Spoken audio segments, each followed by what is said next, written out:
Okay, so today is Saturday, February 27th. We're still here in Buffalo at the Comfort Suite. Matthew Spence was kind enough to give us another day, and there's a reason why we're still here, and you're going to hear about it. And this is part of what makes this journey rich with character, and it's not like any other journey. This is what makes it rich, and we're going to start right from the beginning because there's a lot to share. And this man over here has a lot to actually share because something just happened that's going to forever be part of the fabric of this whole thing, and it gets right to the soul of what we're doing too. And so what happened today? Like, first of all, we were planning to leave yesterday, or I was planning to leave today. I was planning to go to a bus ride to Canada. That's how you explained it to Tammy. Oh, by the way, I know Tammy's going to hear this and watch this afterwards. Yeah, that's good. But not now. Better later. Yeah, we've agreed not to let her know now, but she will know. So it's not like It's an unbelievable story anyway. So you'd have to. Yeah, she's got to document. She's got to get proof of this one. Yeah. This didn't happen according to everybody. So today we were planning, like how we talked yesterday, for you to drop me off at the bus station, and then you would drive the truck back to New Haven. Right. And then I phoned you about 12 or something, 12:30. I said, "Look, I thought of something." Plan D came up. Plan D came up, and Plan D landed on the ground first. Yeah. So what was I saying to you in your own words? To run over to Canada and hijack somebody, I think. That was our game plan. Get in the car, take a little tour, go see if we can talk to the consulate, get me into Canada, and get me out of there safely after bringing you home to Toronto. But that was Plan D. That was Plan D.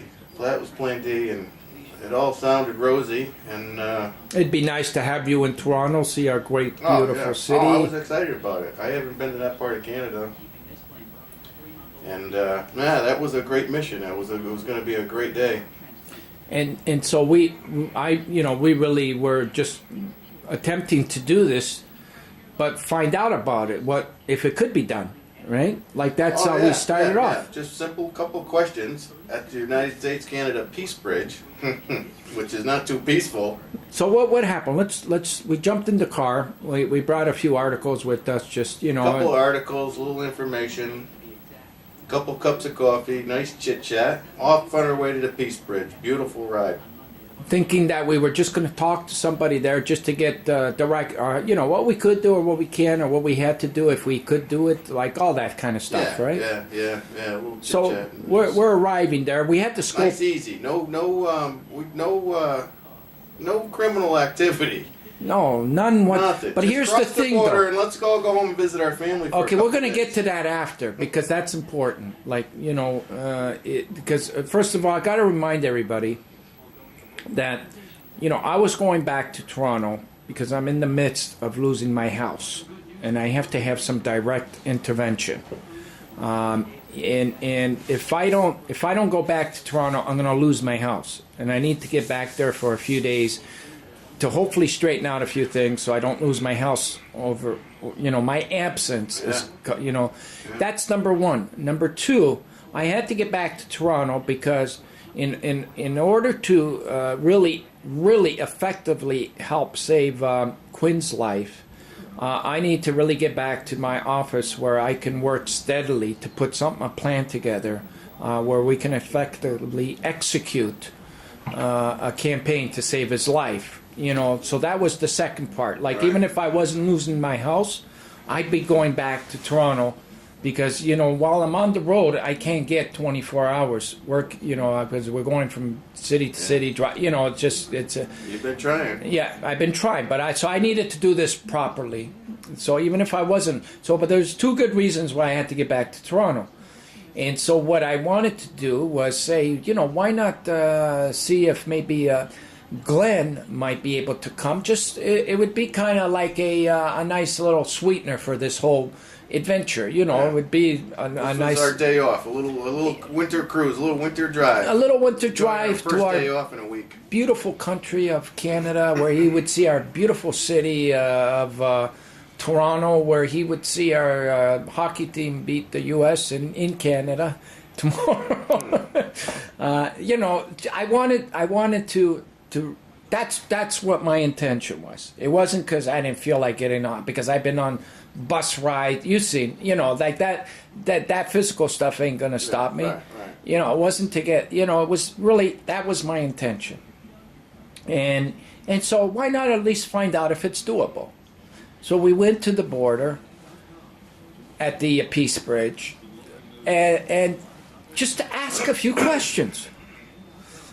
And I think when we got there, we tried to scope the situation out, and we found sort of a building where possibly we could have found those answers. I went in. My mistake was, as soon as I talked to one of the officers, I should have asked, "Can I speak to your supervisor?" Yeah. That was where I blew it. Right to the top every time. But, yeah, and that's where I blew it, because once we started talking and by the way, custom agents are there to protect, so they got to do what they're doing. And they're doing their job well. Yeah, they're doing their job excellent, and we're examples of that. When Because they check this out, they'll know they're doing their job good. I mean, imagine a terrorist coming through with an ambulance marked with promoting organ, even though we didn't have no, stuff on our head, and we didn't have Muhammad as a last name. There's some white bread terrorists. I mean, this would be the perfect, if they recruit. You know what I mean? Yeah. Like, Oh, yeah, we had so it down to the science. this we were could have been a perfect. ploy. Yeah. We were in there. Yeah, this could have been a ploy, and they had to do their job. They got to suspect everyone, so,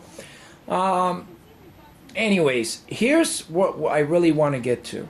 I really want to get to this, because, both you and I have not had colorful pasts. No. Or we had colorful pasts, whichever way you want to look at Very it. colorful. Very colorful. Yeah. Most people go by very colorful. Very colorful. Checkered. Yeah, checkered, so...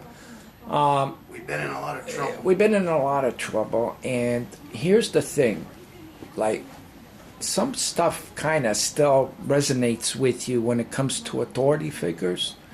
There's kind of something there that kind of, gets your guard up, gets you, and even there's a bit of intimidation because we've gone through it so many times, So that's a natural impulse to have when someone's talking to you and talking to you like you're a criminal, because we've been there. We have been criminals, and we know, but now we're not. So the frustrating thing is we're doing a damn good thing. We're doing an honorable mission. We're doing something that families, American families, Canadian families are praising us. We're getting support letters from the governor, the media, the kids. You've seen all that joy yesterday. Hundreds of kids. Hundreds of them. So, Yeah. I mean, we were heroes yesterday, Yeah, literally. Superheroes. Yeah. Rock stars. Rock rock stars. We were rock stars yesterday. You've seen that since you've been here. Yeah, and so why would we want to feel like we're criminals? Because there's something instilled in us that brings that up. And this is why this is a learning experience. It really is. Because here's how I feel about this. We went through quite a bit of bullshit there. Yeah. To be, we didn't have to go through that. Yeah, a little bit. And most people. But another 30 seconds, you were going home alone. Yeah. Well, here's the other thing. Most people would not. They would say, why are we doing all this? We're doing this to save people's lives. Yeah. Why would we put up with that and still continue doing it? Yeah, People just don't. They just say, screw this. Right, yeah. We're still at it. Yeah. And we were going to still be at it. Oh yeah. And so no matter what, we would have still carried out our mission. No matter what kind of bruises and kicks and slaps and boots Handcuff and marks. We're still going to do it. Yeah. Because that's the other thing that we're made out of. As colorful of a past, if we said we were going to do it, even if we did it, like we did, but now we just converted that into doing something positive. Right. But we still got that same DNA, Oh, whether they were going to carry me back in a pine, like I'm in this for the